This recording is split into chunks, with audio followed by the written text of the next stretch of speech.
Hello बच्चों, hi everyone, my name is Reena Rao और आप सभी का बहुत बहुत स्वागत है साइंस इन 3D चैनल में। आज का जो हमारा टॉपिक है उसका नाम है जेनेटिक डिसऑर्डर्स, जिसके अंदर आज हम कवर करने वाले हैं कुछ मेंडेलियन डिसऑर्डर्स। तो सबसे पहले हम ये जानेंगे कि जेनेटिक डिसऑर्डर्स क्या होते हैं। तो देखो बेटा, जेनेटिक डिसऑर्डर्स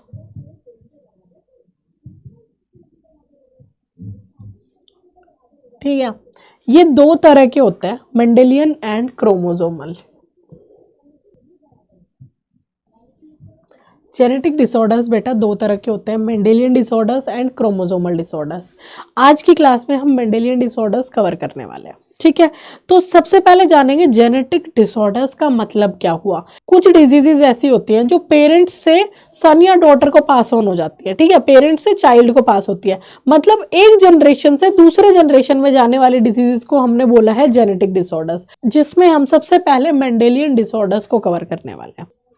कुछ हम डिजीजेस कवर करेंगे जैसे कि colour blindness, haemophilia, sickle cell anaemia and thalassaemia. ये चार डिजीजेस आज हम कवर करने वाले हैं, सबके बारे में डिटेल में 3D की एनिमेशंस के थ्रू पढ़ने वाले हैं, ठीक है। मेंडेलियन डिसऑर्डर्स सबसे पहले जानेंगे क्या होता है। मेंडेलियन डिसऑर्डर्स का मतलब है जब किसी सिंगल जीन में म्यूटेशन होती है, सीक्वेंस ऑफ डीएनए चेंज होता है, उन्हें हम बोलेंगे मेंडेलियन डिसऑर्डर्स। क्रोमोसोमल डिसऑर्डर्स हम नेक्स्ट क्लास में पढ़ेंगे, अब बने रहिए हमारे साथ, जिसके अंदर हम चार डिजीजेस कवर कर रहे हैं।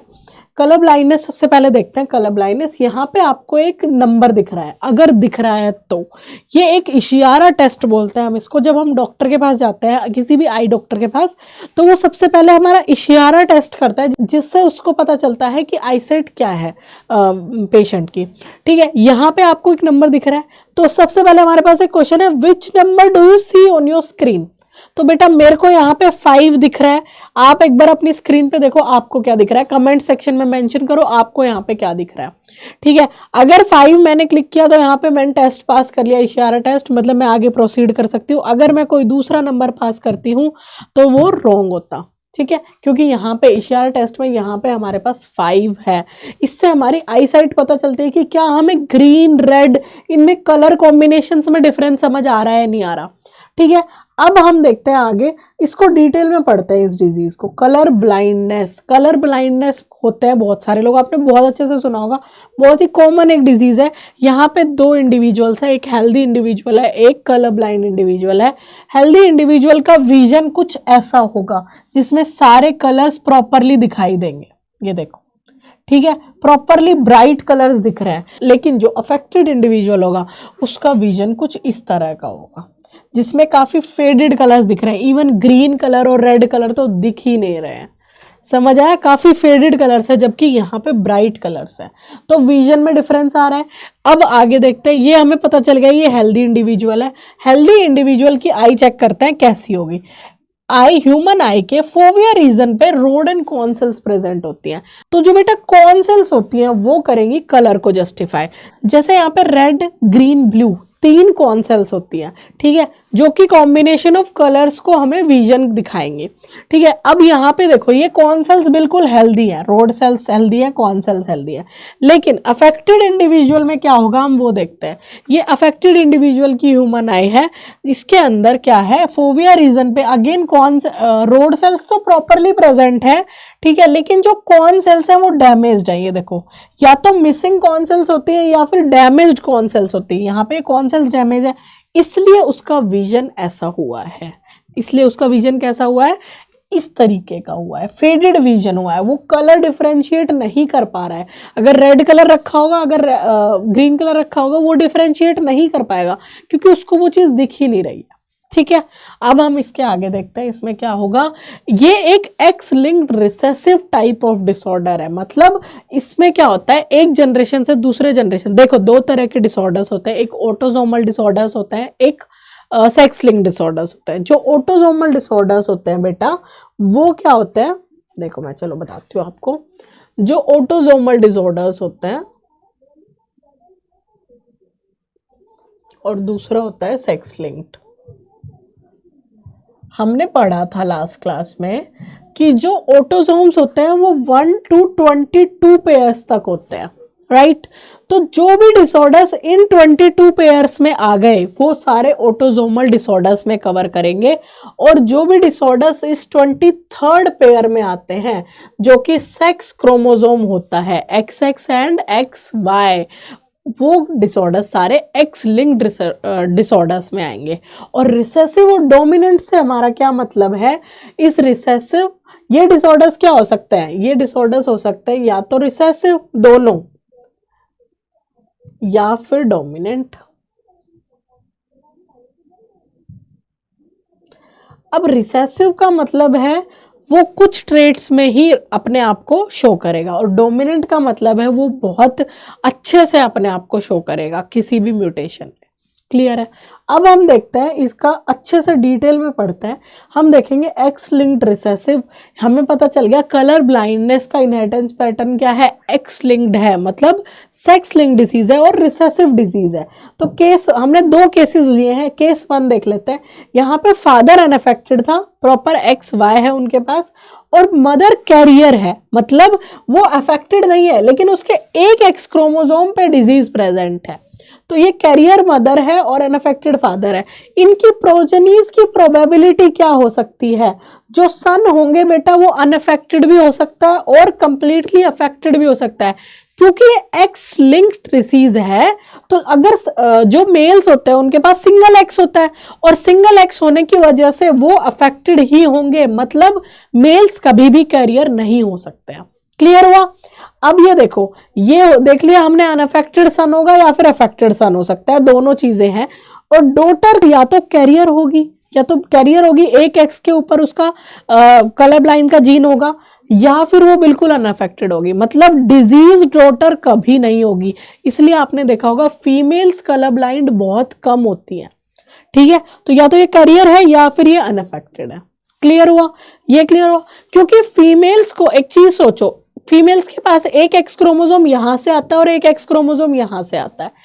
इधर से एक एक्स क्रोमोसोम आया तो वो कैरियर हो सकती है अगर डिजीज वाला आया तो, लेकिन अगर फादर अफेक्टेड है तो डॉटर हम हर केस में क्या तो कैरियर होगी, और अगर मदर और फादर दोनों ही कैरियर या अफेक्टेड है तो वो 101% अफेक्टेड ही होगी। क्लियर है। यहां पे हमने देखा मदर कैरियर थी, फादर अनअफेक्टेड था, तो सन क्या हुआ, अनअफेक्टेड और अफेक्टेड दोनों प्रोबेबिलिटी है, 50-50% चांसेस है। और डॉटर के क्या है, कैरियर और अनअफेक्टेड होने के चांसेस है। डॉटर कभी भी डिजीज नहीं होगी इस केस में। नेक्स्ट देखते हैं, केस 2 देखते हैं। केस 2 में हमने लिया है एक अफेक्टेड फादर और एक अनअफेक्टेड मदर। मदर अगर अनअफेक्टेड है, मतलब उसके कोई भी एक्स क्रोमोसोम पे अफेक्टेड वो नहीं है, तो इसका मतलब है सन हर केस में अनअफेक्टेड होगा, क्योंकि सन का जो एक्स क्रोमोसोम आता है वो कहाँ से आता है, वो फीमेल से आता है, और फीमेल अगर अनअफेक्टेड है तो सन हर केस में अनअफेक्टेड होगा, मतलब 100% सन जो बोर्न होंगे वो अनअफेक्टेड होंगे। क्लियर है। लेकिन डॉटर इस केस में कैरियर होगी, क्योंकि फादर अफेक्टेड है तो एक एक्स क्रोमोसोम डॉटर के केस में हमेशा फादर से आएगा, और फादर अफेक्टेड होने की वजह से वो 101% कैरियर रहेगी। अब यहाँ पे मदर क्योंकि अनअफेक्टेड है तो वो कैरियर है। अगर यहाँ पे मदर इधर कैरियर या फिर अफेक्टेड होती तो डॉटर 101% केस में अफेक्टेड होती। क्लियर हुआ। ये हमने 2 केसेस से करा है, बट बेटा इन्हीं केसेस के थ्रू हम बहुत सारे मल्टीपल केसेस बना सकते हैं। ठीक है, अब हम आगे देखते हैं। ये हो गया हमारी कलर ब्लाइंडनेस, जिसमें हमने देखा कि विजन में डिफरेंस आ जाता है, रेड ग्रीन कलर्स में हम लोग डिफरेंशिएट नहीं कर पाते हैं, जिन लोगों को ये डिसऑर्डर होता है। क्लियर है। अब हम सेकेंड जो डिजीज कवर करेंगे वो हम करेंगे हीमोफीलिया। हीमोफीलिया देखते हैं बेटा। अब हीमोफीलिया में यहाँ पे 2 इंडिविजुअल्स हैं, एक नॉर्मल और एक अफेक्टेड। नॉर्मल की ब्लड वेसल को देखो, नॉर्मल की ब्लड वेसल में इजीली क्लोटिंग होगी अगर कट लगता है तो। देखो प्रॉपर क्लोटिंग हो रहा है, दोबारा देखो यहाँ पे ये सारे कंपोनेंट्स आ रहे हैं, सारे कंपोनेंट्स प्रेजेंट है, और यहाँ पे ब्लड क्लोटिंग होगी, फाइब्रिन आके यहाँ पे चिपक गया। क्लियर है। ये हो गया एक प्रॉपर नॉर्मल ह्यूमन में। ठीक है, अगर वो हीमोफिलिक अफेक्टेड इंडिविजुअल है तो उसकी ब्लड वेसल में क्या होगा वो देखते हैं। अब यहाँ पे आए कंपोनेंट्स, लेकिन इस केस में क्लोटिंग नहीं होगी। देखो क्लोट नहीं हुआ, ब्लड बाहर चला गया।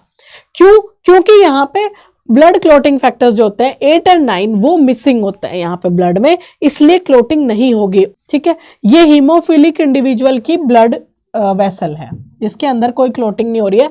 अब हम देख लेते हैं इनका जीनोटाइप क्या होता है। अब हमें पता चल गया कि एक सेक्स लिंक डिसीज होती है, तो ह्यूमंस में फीमेल के केस में जो अफेक्टेड फीमेल होगी उसके पास दोनों एक्स क्रोमोसोम्स के पास हीमोफिलिक जीन होना चाहिए, तब वो अफेक्टेड होगी। ठीक है, अगर एक एक्स क्रोमोसोम पे जीन है तो वो कैरियर मानी जाएगी, ना कि अफेक्टेड। कैरियर का मतलब ये है कि उसके पास वो जीन है पर्टिकुलर हीमोफिलिक, लेकिन वो सिम्टम शो नहीं करेगी। क्लियर है। और अफेक्टेड मेल के अंदर क्या है, अगर एक एक्स क्रोमोसोम होने की वजह से अगर यहाँ पे ये एक एक्स क्रोमोसोम पे हीमोफिलिक जीन प्रेजेंट है तो ये अफेक्टेड ही होगा, क्योंकि उसके पास एक ही एक्स क्रोमोसोम है। मतलब या तो अफेक्टेड होगा या फिर अनअफेक्टेड होगा, कैरियर मेल नहीं होता है। क्लियर है। अब इसका जीनोटाइप हमने देख लिया, अब हम देख लेते हैं इसके इनहेरिटेंस पैटर्न को। Again x linked recessive inheritance pattern है, जैसे कि हमने इसमें पढ़ा कलर ब्लाइंडनेस में, सेम वही इनहेरिटेंस पैटर्न ये फॉलो करेगा। अनअफेक्टेड फादर है, कैरियर मदर है। अगेन जो सन है उसकी 50-50% चांसेस है, इधर वो अफेक्टेड हो सकता है या फिर वो अनअफेक्टेड हो सकता है। और जो डॉटर है वो या तो अनअफेक्टेड होगी या फिर कैरियर होगी, अगर मदर कैरियर है तो, और फादर अनअफेक्टेड है तो। क्लियर हुआ। अब हम देखते हैं केस 2। अगेन सेम केस 2 में होता है जैसे कलर ब्लाइंडनेस में देखा था हमने, अनअफेक्टेड मदर ली, अफेक्टेड फादर लिया। अगर अफेक्टेड फादर है और अनअफेक्टेड मदर है तो मदर की तरफ से एक्स क्रोमोसोम आने की वजह से जो सन है वो 100% अनअफेक्टेड होगा और जो डॉटर है वो 100% कैरियर होगी। ये देख लिया आपने, प्रॉपरली एक्सप्लेन किया हुआ है, इससे अच्छा आपको कहीं समझ नहीं आया। ठीक है, अब हमने देख लिया हीमोफीलिया, कलर ब्लाइंडनेस हमने कवर करी है। अब हम जो थर्ड डिजीज कवर करने वाले हैं वो बहुत ही इंपॉर्टेंट डिजीज है, जिसको हमने बोला है सिकल सेल अनीमिया। तो यहाँ पे एक इंडिविजुअल हाईलाइट हो रहा है, एक पर्सन हाईलाइट हो रहा है, हम इसको क्लिक करके देखते हैं। इससे पहले मैं बता दूं सिकल सेल अनीमिया क्या होती है, एक ऑटोसोम लिंक डिजीज है, मतलब 1 to 22 के पेयर में ये डिजीज होती है और कुछ म्यूटेशन होती है, वो म्यूटेशन में हम 3D में देखने वाले हैं, और ये होता है क्रोमोसोम 11 में, इसलिए हमने इसको ऑटोसोम लिंक डिजीज बोला है। मैं इस पे क्लिक करती हूँ। देखो अब ह्यूमंस के अंदर क्या होंगी, सेल होंगी। मैंने सेल पे क्लिक किया, सेल के अंदर हमारा कैरियोटाइप चार्ट आ गया, जिसके अंदर हमने देखा कि 23 क्रोमोसोम है, जिनमें से ये 11 वाला क्रोमोसोम अफेक्टेड है। मैंने जैसे इस पे क्लिक किया, मैं देखूंगी इस 11 वाले क्रोमोसोम में एक हीमोग्लोबिन जीन प्रेजेंट है, इस जीन की वजह से कुछ हो रहा है। लेट्स सी, जो ऐसे इंडिविजुअल्स होते हैं, जो अफेक्टेड इंडिविजुअल्स होते हैं, सपोज करो ये अनअफेक्टेड है, एक नॉर्मल ब्लड वेसल कैसी दिखेगी, नॉर्मल फ्लो हो रहा है, देखो इजीली फ्लो हो रहा है, आरबीसीज फ्लो कर रही है, ब्लड फ्लो कर रहा है। ये बहुत ही सिंप्लीफाइड स्ट्रक्चर है बेटा, अंडरस्टैंडिंग के लिए बनवाया है कि कैसे समझ आ जाए आपको कि कैसे फ्लो हो रहा है ब्लड। चलो ये ब्लड वेसल में ब्लड फ्लो हो रहा है, आरबीसी घूम रही है बहुत मजे से। अब आगे देखते हैं, अब इनमें आरबीसी में क्या होता है, हमें पता है ब्लड के अंदर क्या होता है, हीमोग्लोबिन होता है। तो यहाँ पे एक नॉर्मल आरबीसी ऐसी दिखती है, और जब इस आरबीसी में म्यूटेशन होगी, ये देखो इसके हीमोग्लोबिन में म्यूटेशन होगी। यहाँ पे हीमोग्लोबिन में 2 चेन्स होती हैं बेटा, 2 बीटा चेन्स होती हैं और 2 अल्फा चेन्स होती हैं। जो ब्लू वाली है वो बीटा चेन है, यहाँ पे ब्लू वाली चेन मतलब बीटा चेन हाईलाइट हो रही है। तो लेट्स सी बीटा चेन के अंदर क्या होता है, इस बीटा चेन के अंदर ग्लूटामिक एसिड को रिप्लेस कर देता है वैलिन। ये म्यूटेशन 6th पोजीशन पे होती है, बीटा ग्लोबिन चेन के 6th पोजीशन पे ग्लूटामिक एसिड की जगह वैलिन आके लग जाता है। इस म्यूटेशन की वजह से सिकल सेल अनीमिया होगा। और अब देखते हैं कैसे, ये म्यूटेशन देख लिया आपने, एक बार रिपीट करके दिखाती हूँ मैं। ग्लूटामिक एसिड है, ये हट गया और वैलिन आके जुड़ गया, ये हुआ म्यूटेशन बीटा ग्लोबिन चेन में। ठीक है, अब इसके बाद क्या होगा, क्योंकि वो म्यूटेशन हुई तो ये आरबीसी में अंदर हीमोग्लोबिन क्या होगा, ऐसे अरेंज हो जाएगा, सिक्कल शेप में अरेंज हो जाएगा। और इसकी वजह से जो आरबीसी की शेप थी वो circular round shape, concave shape से सिक्कल शेप हो जाएगी। ये देखो कितनी अच्छी लग रही है ना, ये सिक्कल शेप सेल हो जाएगी। अब इस सिक्कल शेप की वजह से क्या होगा वो देखो, देखते हैं।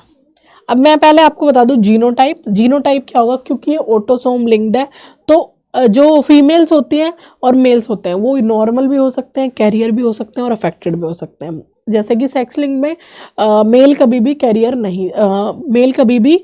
नहीं था, इधर अफेक्टेड था और अनअफेक्टेड था। लेकिन यहाँ पे नॉर्मल भी हो सकते हैं, कैरियर भी हो सकते हैं, अफेक्टेड भी हो सकते हैं।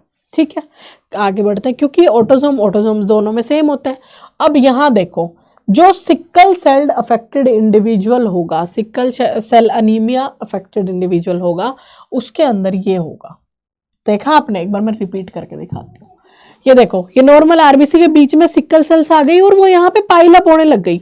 ये जो बेंड था यहाँ पे पाइलअप हो गई और इस पाइलअप होने की वजह से फ्लो रुक गया। ठीक है, ये डेथ भी कॉज कर सकता है। ये जो ब्लड क्लॉट यहाँ पे क्लॉगिंग हो गई है, ब्लड वेसल की जो क्लॉगिंग हो गई है, उसकी वजह से डेथ भी हो सकती है। एक बार फिर से देख लो, कितना अच्छे से समझ आ रहा है कि आरबीसीज फ्लो कर रही है और यहाँ पे सिकल सेल्स आके उसने क्लॉक कर लिया, जिसकी वजह से आरबीसीज आगे मूव नहीं कर पा रही है। क्लियर है? ये समझ आया? अब देखते हैं नेक्स्ट, इसके बाद क्या होगा। इसके बाद हम देखेंगे इसका इनहेरिटेंस पैटर्न। अभी तक हमने x linked recessive inheritance pattern पढ़ा था, अब हम देखेंगे ऑटोसोम लिंक्ड रिसेसिव। ऑटोसोम मतलब 1 to 22 पेयर्स के बीच में, मतलब ये 11th क्रोमोसोम पे हो रहा है जो हो रहा है। यहाँ पे हमने 2 केसेस लिए हैं। फर्स्ट केस में हमने कैरियर फादर और कैरियर मदर लिया है। ठीक है, कैरियर फादर और कैरियर मदर के जो प्रोजेनीज आएंगे, जिसमें सन और डॉटर का तो कोई रोल ही नहीं होगा क्योंकि ये सेक्स लिंक नहीं है, तो इधर ये सारे सन भी हो सकते हैं, ये सारी डॉटर भी हो सकते हैं, इनमें से कोई भी सन कोई भी डॉटर हो सकता है। तो इनके प्रोजेनीज के क्या क्या जीनोटाइप्स आ सकते हैं, या तो वो नॉर्मल आ सकता है, या वो कैरियर आ सकता है, या वो अफेक्टेड आ सकता है। तीनों चीजें हो सकती है। क्लियर है? अगर दोनों कैरियर हैं तो। और केस 2 में हम देखते हैं, हमने ली नॉर्मल फादर, हमने लिया नॉर्मल फादर, कैरियर मदर ले लिया, और अब हम देखते हैं इसकी प्रोजेनीज क्या क्या आ सकती है। इसकी प्रोजेनीज या तो नॉर्मल आ सकती है या फिर कैरियर, मतलब अफेक्टेड प्रोजेनीज कभी नहीं आएंगी अगर फादर अनअफेक्टेड है, नॉर्मल है, और मदर कैरियर है तो। क्लियर है? अफेक्टेड कभी भी नहीं आएंगे। इस केस में अफेक्टेड आ रही थी अगर दोनों कैरियर थे तो। ऐसे बहुत सारे केसेस बन सकते हैं, और ये केसेस बना के आप ट्राई करो अपने से, समझ आएगा कैसे कैसे आगे इनहेरिटेंस पैटर्न हो रहा है। क्लियर है? ये आपको समझ आ गया। हमने सिकल सेल अनीमिया बहुत डिटेल में पढ़ा है बेटा, इससे अच्छा आपको कहीं नहीं समझने को मिलेगा। अब हम नेक्स्ट 4th डिजीज जो है वो देखते हैं। 4th डिसऑर्डर का नाम है थैलेसीमिया। थैलेसीमिया में क्या होता है बेटा, जो हीमोग्लोबिन है वो बनना ही बंद कर देता है। लेट्स सी, देखते हैं। यहाँ पे कैरियोटाइप चार्ट है, इसके अंदर क्या होता है, 11th और 16th क्रोमोसोम होता है, तो मतलब ये भी ऑटोसोम लिंक डिजीज है। यहाँ पे 11 और 16 क्रोमोसोम में अगर म्यूटेशन हुई तो ये डिसऑर्डर होगा। अब हम क्लिक करके देखते हैं 11 और 16 क्रोमोसोम्स को। देखो यहाँ पे आ गई है 11 और 16th क्रोमोसोम। 16th क्रोमोसोम पे 2 जीन्स प्रेजेंट है, HbA2 एंड HbA1। हीमोग्लोबिन के 2 जीन्स प्रेजेंट है, A1 एंड A2, और जो 11th क्रोमोसोम है उसके ऊपर HbB जीन प्रेजेंट है। तो अगर HbA1 और HbA2 में से किसी पे भी, मतलब क्रोमोसोम 16 पे अगर म्यूटेशन होती है तो अल्फा थैलेसीमिया होगा। यहां क्या होगा, अल्फा होगा, अल्फा थैलेसीमिया। वो भी मैं समझाऊंगी अल्फा कैसे होगा। और अगर क्रोमोसोम 11 में म्यूटेशन होती है तो बीटा थैलेसीमिया होगा। ये बात याद रखना, बहुत इंपॉर्टेंट है, नीट में आता है ये चीज कि 16th क्रोमोसोम पे अगर म्यूटेशन हुई, HbA1 या HbA2 जीन्स में म्यूटेशन होती है तो अल्फा थैलेसीमिया होगा, और अगर क्रोमोसोम 11th पे म्यूटेशन होती है तो बीटा थैलेसीमिया होगा। क्लियर हुआ? अब हम आगे बढ़ते हैं, देखते हैं क्या होगा आगे। यहाँ पे देखो, ये एक नॉर्मल आरबीसी है। हमें पता है कि आरबीसी के अंदर बहुत सारे हीमोग्लोबिन मॉलिक्यूल्स होते हैं। अब इस हीमोग्लोबिन मॉलिक्यूल को डिटेल में पढ़ते हैं थोड़ा। देखो नेक्स्ट करेंगे हम। और इस हीमोग्लोबिन मॉलिक्यूल में हमने देखा था कि 2 अल्फा चेन्स होती हैं और 2 बीटा चेन्स होती हैं। ये दोनों ब्लू वाली बीटा चेन्स हैं, ये दोनों अल्फा चेन्स हैं। अब क्या होगा, अल्फा थैलेसीमिया में क्या होता है, जो म्यूटेटेड जीन है वो इसकी सिंथेसिस बंद कर देगा। अल्फा चेन की सिंथेसिस बंद होने की वजह से हीमोग्लोबिन डीफॉर्म्ड हो जाएगा। ठीक है, और बीटा जो क्रोमोसोम नंबर 11 में हुआ था, क्रोमोसोम 11 के जीन में किसी में म्यूटेशन होती है तो जो बीटा चेन है उसका सिंथेसिस हैम्पर होता है, वो उसका सिंथेसिस नहीं हो पाता है। अब देखते हैं ये इनका क्या होगा। ये डैमेज हो रही है चेन, तो अगर 16th क्रोमोसोम है तो बीटा चेन होंगी, सॉरी अल्फा चेन होंगी, और अगर 11th क्रोमोसोम है तो बीटा चेन होंगी। यहाँ पे क्या होता है, डिफॉर्म्ड हो जाती है आरबीसी प्रॉपरली। आरबीसी अपनी शेप वगैरह वो डिफॉर्म्ड किसी भी शेप में हो सकती है। यहाँ पे रिप्रेजेंटेशन के लिए मैंने ये चीज दिखाई है कि वो कॉनकेव नहीं रहती, और इस चीज की वजह से वो डिफॉर्म्ड या तो टूट जाएंगी या फिर कुछ भी हो सकता है, जिसकी वजह से थैलेसीमिया हो जाता है। ऐसे इंडिविजुअल्स में ये कंडीशन हो जाती है और उसकी वजह से डेथ भी हो जाती है काफी लोगों में। क्लियर है, ये सब समझ आ गया आपको बेटा। अब हमने ये सारी चीजें पढ़ी हैं, जिसमें हमने सिकल सेल एनीमिया पढ़ा, हीमोफीलिया पढ़ा, कलर ब्लाइंडनेस पढ़ी है, ये सारी डिजीजेस हमने मेंडल्स डिसऑर्डर सारे कवर कर लिए हैं। अगर आपको ये वीडियो अच्छी लगी तो वीडियो को लाइक कर दो। कमेंट सेक्शन में मुझे बताओ कि इस वीडियो का कौन सा पार्ट आपको बेस्ट लगा, कौन सी 3D एनिमेशन आपको बेस्ट लगी है, मुझे कमेंट सेक्शन में जरूर बताना। और वीडियो को शेयर करो अपने दोस्तों के साथ। तब तक के लिए बाय बाय, टेक केयर।